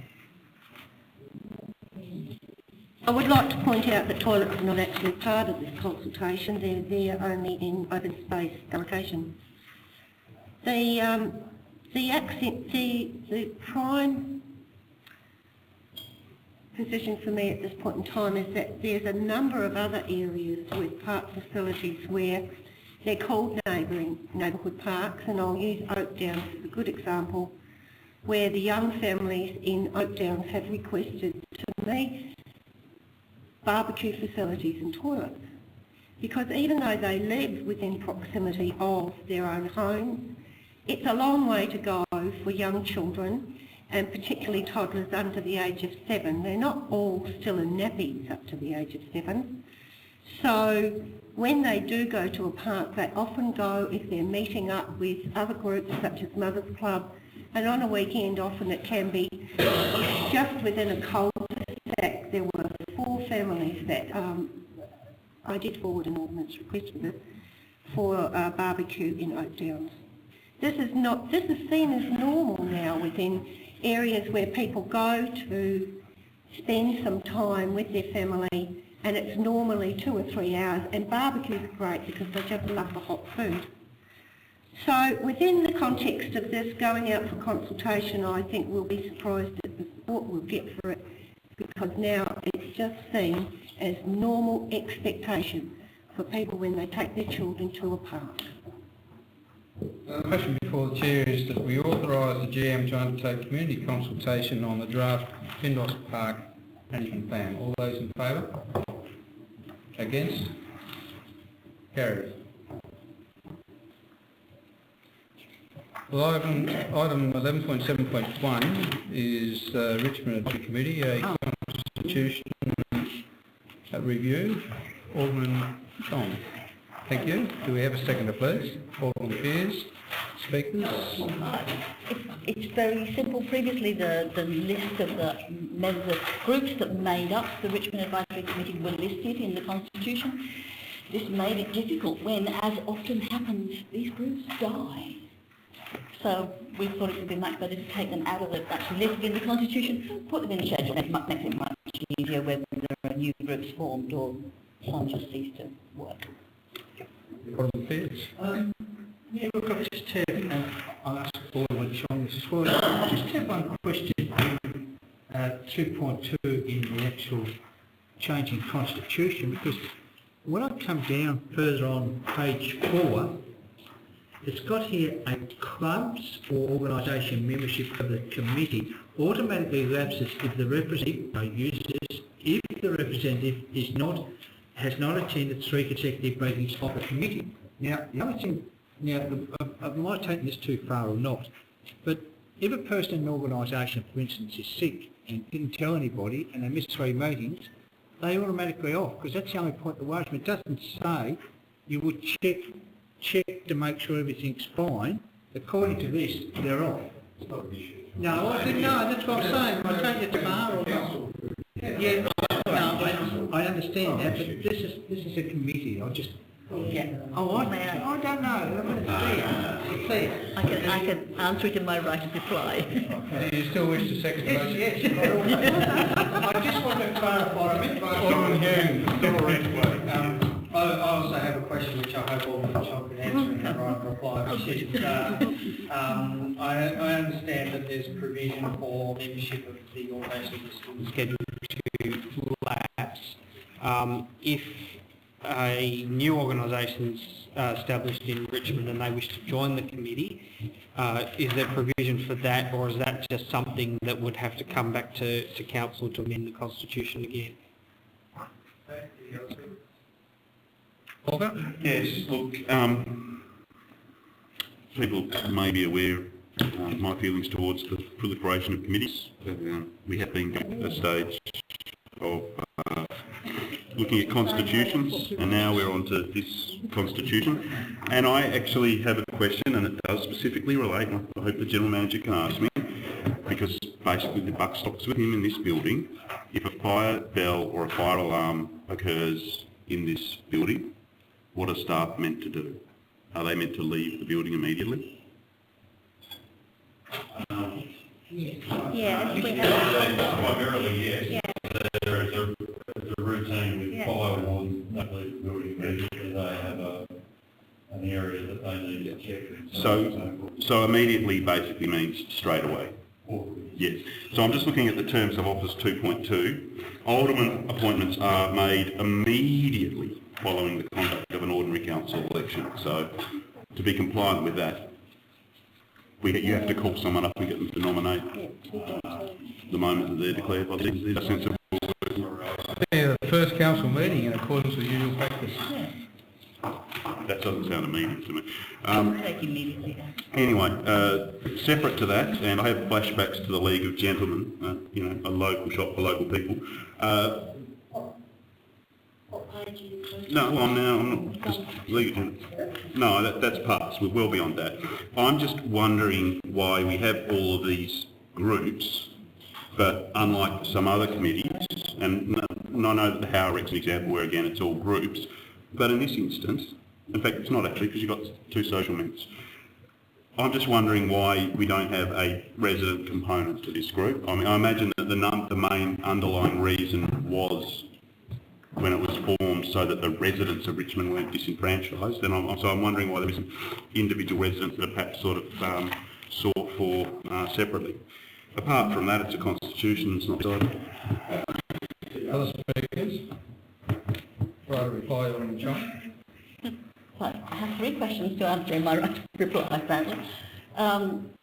Last one first. There are 2 community members who are members of the RAC, and there's a provision for up to 4 to be co-opted onto the RAC. That's just a list of the clubs and organisations who have representation.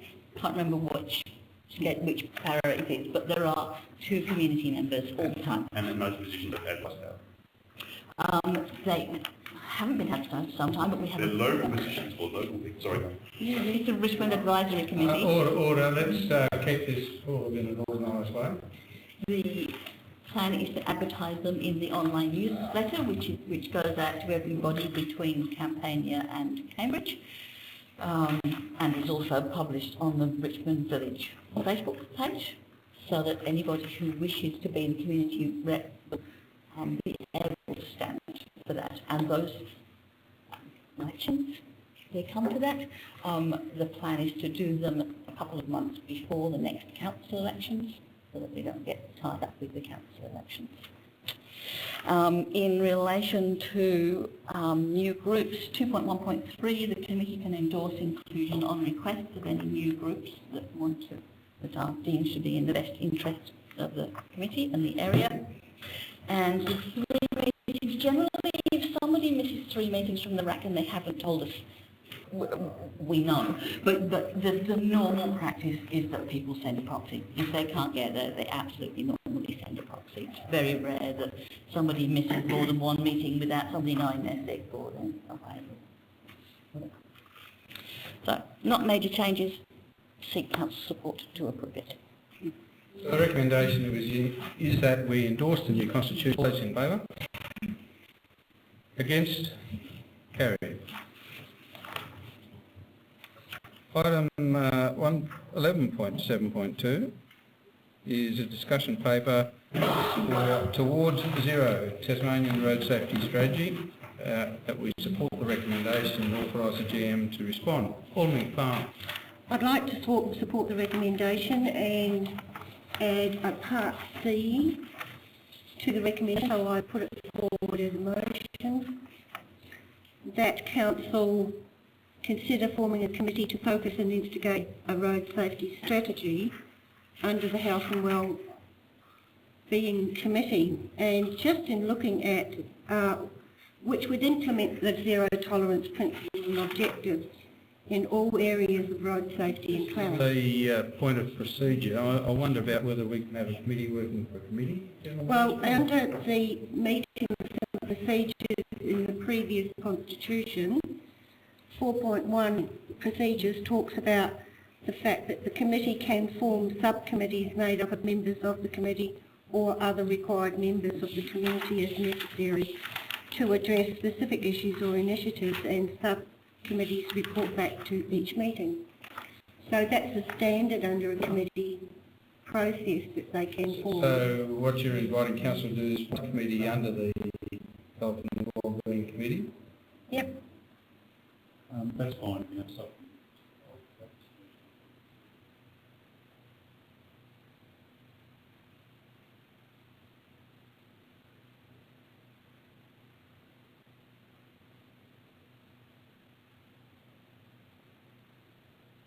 Well, I'll just consider out and put form in. The council forms a subcommittee. And this is Has everyone got a copy of that? Do we have a seconder for... Okay. Would you like to speak to the motion? Yes, so under the community safety explanations that are provided on the web for the benefit of the community, there is discussion which states why have a community plan. A community safety plan provides an opportunity to coordinate community safety and crime prevention initiatives, identifying, prioritising and addressing issues locally, but also council hopes the plan will outline the role of council in relation to community safety, provide a framework to address community safety with relevant organisations and government agencies, and outline how these community safety issues will be addressed and evaluated, which is commonly known as an action plan. In reading this report, I actually attended this forum towards Zero last year, and within the context of that, Council was looking at the fact that the current Community Road Safety Committee at the time had ceased to work with the state government, and I had brought it to your attention, Mr Mayor, that we were going to be looking at a predicament in the future and how we could then keep Council focused on the road safety issues and the needs within the community. This plan, which is here tonight for our support, also indicates that there's a need to provide advocacy on behalf of the community and actively engage government and other organisations in the pursuit of community priorities, engaging in an ongoing dialogue with state and federal representatives. So therefore I do seriously believe that we need a strategy, because without a strategy these issues are just going to get lost along the way and they are not going to have the focus that they've had in the past. So I seek Alderman's support in having an ability to focus on what we need to do, find a way of providing a strategy and work in under the Community Health and Safety Committee. Thank you, Mayor. I totally agree with what Alderman Farnard said, because at one stage here we did have a road safety committee, and one of the things I do like about having this as part C of the motion, because we talk about bike lanes, etc., and one of the things that makes me a little bit nervous when we talk about bike lanes in Clarence Street is something on page 279. And being a former driving instructor and having certificates in advance and defensive driving, but it's got here on page 279, it's right. People make mistakes. Humans will continue to make mistakes and the transport system must accommodate these. And sometimes I get a little bit nervous when people say, let's put a bike lane in, let's bike lane in, but the fact is humans do make mistakes on both sides, both cyclists and both motorists. And the fact is, Alderman Farnard is quite right. We need to have measures in road safety. We had a good committee here which worked very well with the RACT at one stage, and the fact is, I think the committee in a sense has got lost in being in the Health and Wellbeing Committee. Now that's fine, I mean, you know, we come under an umbrella. But I think this council has got a lot to put forward, and I believe a lot of things we can also put forward to the state government. So I certainly hope that Alderman can support this recommendation.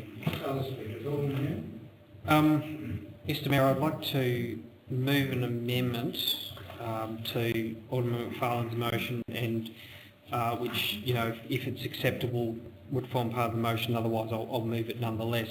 And I'll just explain. It's more sort of a mechanical thing, but what we've got with Alderman McFarlane's motion is the formation of a committee, but the motion doesn't sort of specify, you know, how it's to be formed or what the membership is or whatever.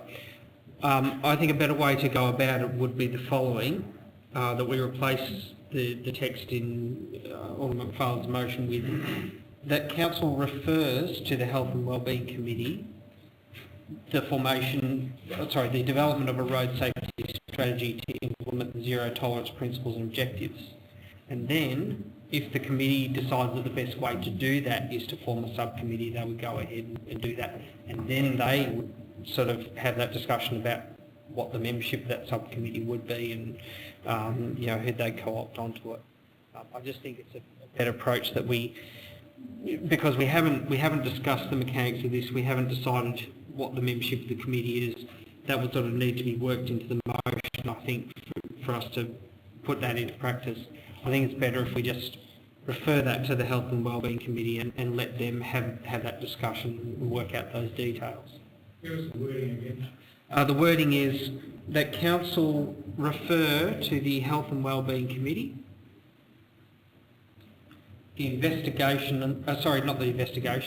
the development of a road safety strategy to implement the zero tolerance principles and objectives. Is that acceptable to the mover and seconder? As a part C.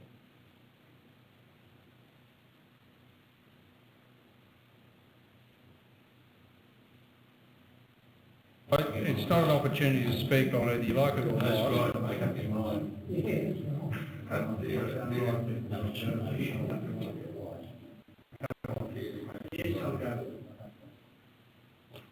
Go with it as a mover? Yeah, no. Sorry. I'll go with it at the moment, yes. Okay, so the part C becomes that Council refers to the Health and Wellbeing Committee the development of a road safety strategy to implement the towards zero road safety strategy to Tasmania. All right, so that's the part C. Alderman Campbell. Well, to try and progress the thing logically rather than design it on the run, perhaps it would be better to come back with notice of motion, clearly setting out what wants to be achieved and then vote on it and come up with the right answer. That's right. We have the details in it.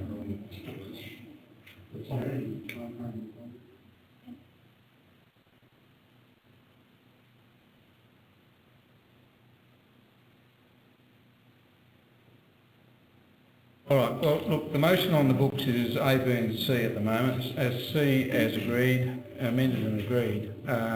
We've had Alderman Campbell speak to the motion, and we've had Alderman Hume, McFarlane and Pearce speak to the motion. Are there any other speakers? Alderman Cusick first and then Alderman Thurley. Oh, you did indicate earlier. Yeah. Sorry. No, well, you've got the floor now. Thank you. I support Alderman Campbell's. I'm totally confused. We have a committee of the Health and Wellbeing Committee, and now can the council order an existing committee to form a subcommittee? And then Alderman Pearce talked about bike lanes. I'd rely on traffic engineers to tell us whether bike lanes are safe or not. And I'm not a Wellbeing Committee, so I'm with Alderman Campbell. I would just like to say that we had a mention before that we've got too many committees at council, and we've just had another suggestion to form another committee when we already have in formation a Health and Wellbeing Committee, which is in its infancy, just started this year, and it's getting its teeth and it's moving. Only last week, what were we discussing? Safety plan for the community. So in a way this might usurp some of the work that's actually being done within that committee and the aims of that committee. I think my personal preference is to deal with this recommendation as it stands, because we just need to be giving an answer to say we need this report addressed. We're trying to complicate it by now going off on another strategy. I do support what Alderman Campbell says, but I do think you need to have faith as a group of aldermen in the existing committees that you do have. And if you've got a recommendation like that, then it's a good place to take it to that committee and enable that committee to progress it, because otherwise you're actually destroying the confidence in that committee as it was established. Alderman Walker. Yes, a couple of points. I want to pay tribute and respect to Alderman McFarlane's passion and dedication around road safety, and I don't for a minute think that that isn't something she takes as seriously as we all do, and that's to be commended. That said, A, B and C together, I have to vote against it. I just do. That's what we've done. We haven't got a new committee, we've got the offspring of a committee, and we're muddying the waters, and we are diminishing the currency of the people that know best in this, the engineering staff, etc. It's their domain. It's operational. And it's a step towards the sclerotic processes that some other councils go with their proliferation of committees in all areas. So I can't support it. The other thing I'd note is that really our relations with Department of State Growth are frosty on the sunniest of days. Is this really going to help move forward on these matters? So what I would mercifully beg the mover and the seconder is whether they'd consider letting us consider this matter at seriatim, A and B, and then C. Please let us do that. Otherwise I have to vote against it. Thank you, Mr. So, as Chair of the Health and Wellbeing Committee, Alderman Thurley alluded to the safety plan, which most of you haven't seen. The draft is coming to the Health and Wellbeing Committee this week, and then it'll come to a council workshop when we've had a look at it in the committee stage. There was a whole raft of things gone into that draft safety plan. Road safety is one of those issues. In fact, Alderman McFarlane and Alderman Pearce contributed to that, along with a whole raft of other people that were involved in discussing it. Road safety is one of those issues. It's also one that's picked up in one of our existing subcommittees on livability and environment. Though it's obviously not the main focus. I guess, really for me, I would be much happier to not have this motion in here. I think the Health and Wellbeing Committee is already doing quite a lot of work in this area. Yes, you haven't seen a great deal. You will be seeing quite a lot over the next few months of some of the stuff that we've been doing actually comes to workshops and comes to council. And I would much prefer to vote on A and B at seriatim or not do C at all. I would find it really hard at this stage to support C, because I think it affects the committee and what it's trying to do too much. Mayor, I have to agree with Alderman Chong and Alderman Thurley, and I will actually foreshadow that if this motion is lost, that I will put the officer's recommendation. Any other speakers? Okay, the right of reply, Alderman McFarlane. Thank you, Mr. Mayor. I understand that there is a large amount of non-support for extra committees on this particular council at this point in time. However, within what I did propose was the fact that this would be a subcommittee. Subcommittees are used in numerous organisations to focus on particular initiatives and issues. Since this committee came into play, as has been stated, Alderman Pearce and myself have participated in discussions on community safety. And within those discussions, the highlights seem to be about trail bikes and hooning. And in those discussions, we say, that they are policing issues and not issues that communities can overly have any decisive response to. And I have commented on this council numerous times the problems in my community with trail bikes. However, it's within my previous role as chair that I do not believe the focus has been put on the community road safety initiative previously supported by this council, being agreed to in the broader community, and I don't believe at this point in time, or I'm not satisfied, that the current committee will focus on those issues as did the previous committee. So tonight I was hoping for support in reenacting some support from Alderman Pearce and myself at focusing on road safety alone, not the Health and Wellbeing Committee, and also providing a mechanism for a strategy because both Alderman Fears and myself worked on this committee for numerous years, and you need to have a focus, otherwise it is going to get lost in the backwash of the community involvement which continues to espouse that this can sort out their problems when a lot of those problems aren't even ours to resolve. But the initiatives from the Road Safety Committee, which were community-based, which was the breathalyzers, the interaction with the RACT, the interaction with Rotary and those sorts of community involvement, they will get lost. And so tonight I was hopeful that there would be at least some consideration of a subcommittee. If this gets lost, I will be back with this issue again. Thank you.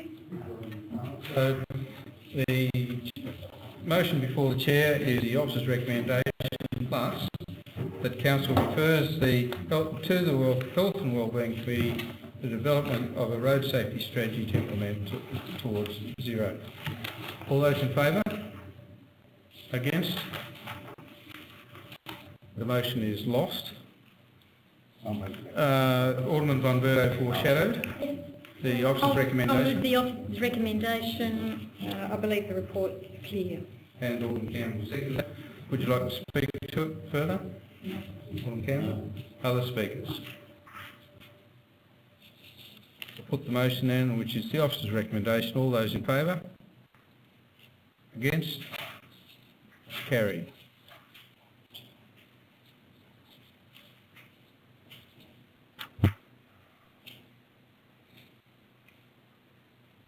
Item 12, Alderman's question time. There are no matters on notice. Questions without notice. Alderman Jones. Thank you. Two questions. Firstly, any inkling of when the DA for the Rosny Hill redevelopment is coming to us? Excuse me. Through Mr Mayor, no, I've had discussions with the developers trying to get a date out of it. Proposed developers trying to get a date out of them, and they're still working through the business case and design, so no, I haven't got a date yet. My question's for you, Mr Mayor. As chairman of the events committee, has your committee reconsidered your funding proposal for the 2016-17 annual operating program? Okay. Thank you, Mr Mayor. I packed a couple of bikes in the car on Sunday and took some little people to Wentworth Park for the road safety bike track. Counted 27 kids on there when we got there, variety of bikes, scooters, etc. And Must be a good question. no incidents or crashes. I'm just going to ask a straight request through you to the General Manager. Has consideration been given to the toilet facilities given the uptick in use of the area? And in particular, not a whole new set of toilets, but whether perhaps there might be some more toilet paper receptacles put on site and maybe a consideration of the cleaning intervals. The paper one I think should be done straight away, and the intervals is perhaps just more a matter for monitoring and consideration. Through Mr Mayor, I don't know the answer, but I'll have to check it up and we'll provide a response in the briefing report.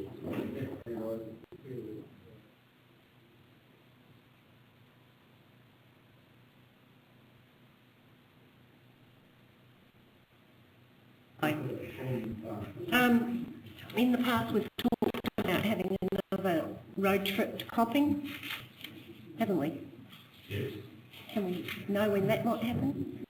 No, through Mr Mayor, I wasn't aware that you were going to have another road trip to Copping. I know you had a visit there about 12 months ago. I can certainly arrange that at any time, but can I suggest that you wait probably at least 2 or 3 months until the C-cell is concluded, and there's probably then something more to look at with that last one. I'd just like to ask if, some of the potholes around Woodlands Road and House Road get looked at regularly. Yeah, it's terrible. They seem to come at you in the dark a bit. I need to comment further, we know. Okay. Yeah. Oh, the pothole, Yeah. no. Alderman John. Thank you. Alderman Hume. Mayor, I was just wondering what the response has been to the Economic Development Plan consultation. Sorry, Mr Mayor, off the top of my head, I can't tell you anything I don't know. What I do know is that we've had responses from a couple of state government departments. One in particular had quite a detailed list of comments to make, but I will make sure.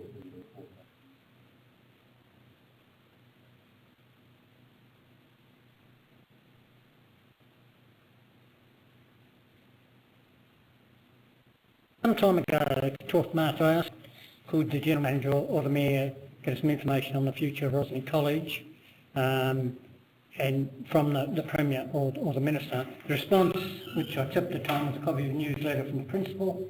However, in article in the Mercury last Saturday, parents are questioning the extent of some of the city high schools to Year 12, prompting a college principal to write to them in a bid to ease concerns, which was the newsletter I received. Fears will offer second-rate courses and cater for problem students, so parents seeking assurances their children will continue to be able to enrol nearby colleges. Clarence, Rosebay and Rugby High Schools are among those that are going to Year 12, despite their proximity to Rosny College. Confused Clarence residents have told us on that they have little information on the changes. Could the General Manager, Mayor, please again inquire of the Minister or the Premier as to the future of Rosny College and any response be published? I'll undertake to write to the Minister for Education on that, General Manager.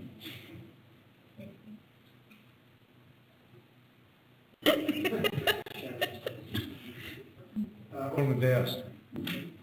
Alderman Pearce. Alderman Von Litter. Alderman Cannon. Invite a motion for closed meeting. Alderman Pearce, seconded Alderman Hume, I think it was. All those in favour? Carried unanimously.